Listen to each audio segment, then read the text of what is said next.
Good afternoon. Welcome to Area for Pesting. Started about late today. It was raining and the sun peeks out, so I decided to come out here to farm Z.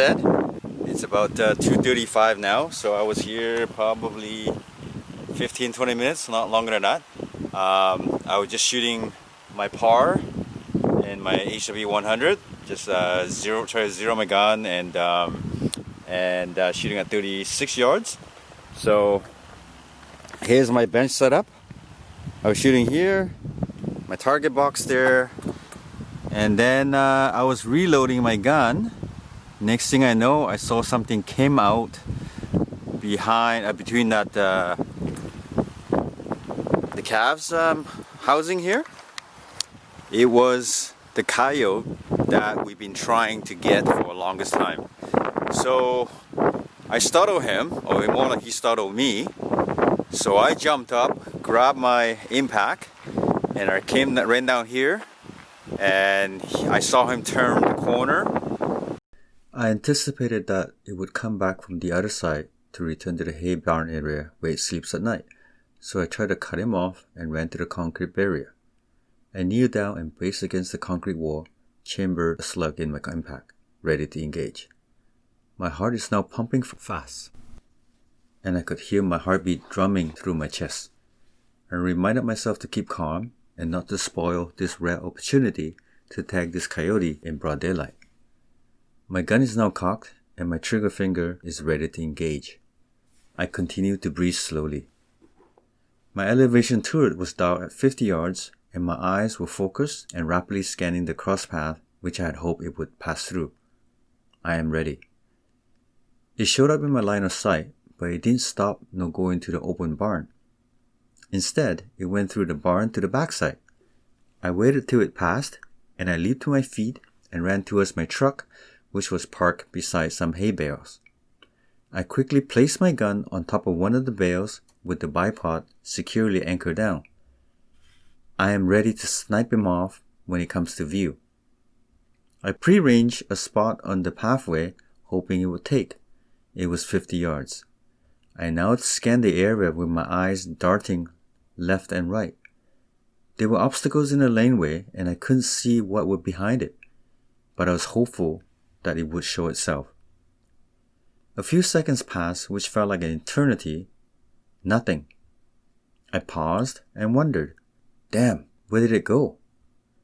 Just my luck, I saw it in the background at the bottom of the mount, where the farmer had piled cow feed covered with black plastic bags and anchored with used tires. I quickly ranged him again, and he was at 67 yards. I dialed my turret up to my mark and tracked him through the scope view. He was walking up the slippery plastic cover mount, and he made the biggest mistake of his life. He stopped, turned, and looked into my direction. With the sun directly behind me, I was nearly invisible.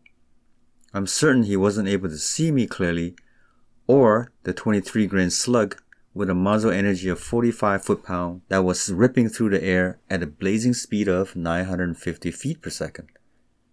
A loud pop was heard with the impact to the head. It took me 1.15 seconds from placing the crosshair on his forehead and squeezing the trigger. That was the fastest kill shot I ever did. It connected perfectly with the slug piercing through its skull into the frontal lobe, killing him instantly. Its legs buckled underneath him, and he tumbled and rolled down the slippery slope into the ditch. I ran quickly and chambered another round just in case I need to do a follow-up shot.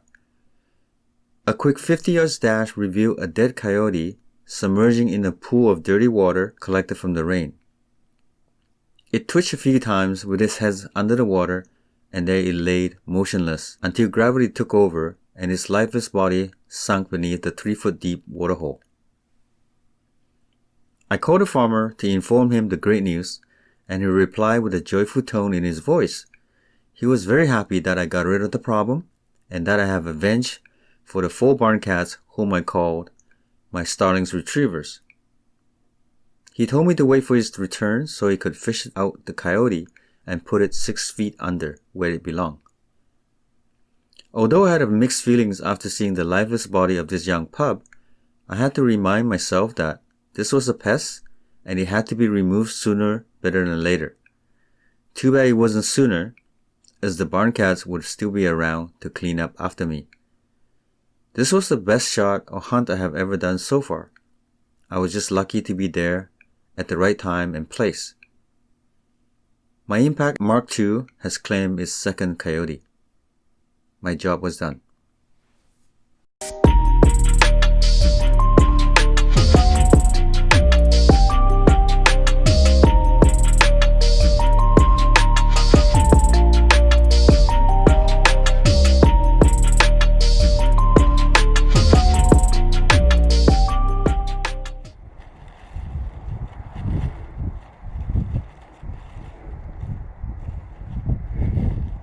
I just saw the coyote.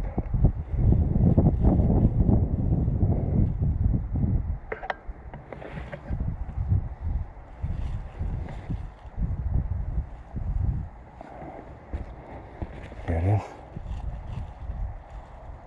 67.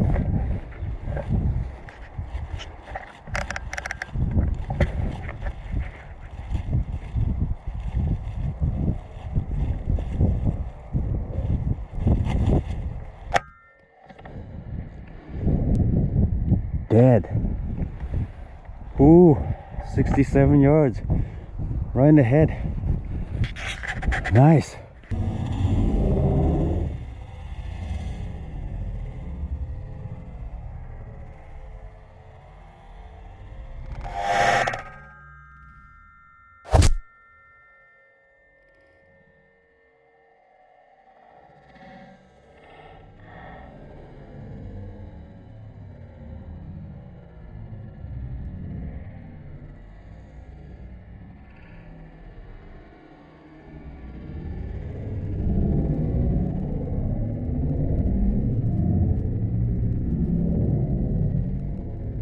So the owner told me he's gonna come back probably within an hour or something, and then gonna use the backhoe to retrieve it and then bury it somewhere. So I'm really happy. That's my coyote number 3.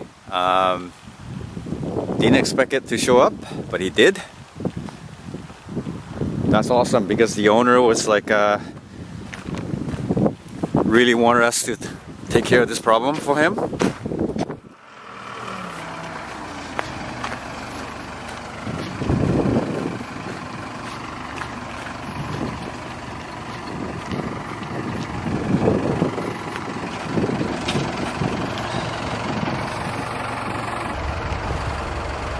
So the farmer is here. Unfortunately, his backhoe won't be able to reach because the coyote is just right here, deep. So he's gonna try to see if he can find a stick or some kind of hook, and we have to like walk down the tire and then try to retrieve it.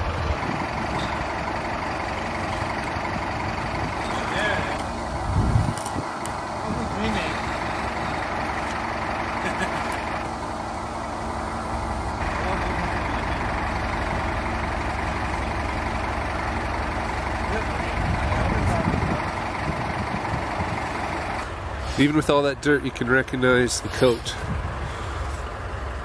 Yes, look at that, bare bones, malnutrition, probably due to worms. There's beginning of mange.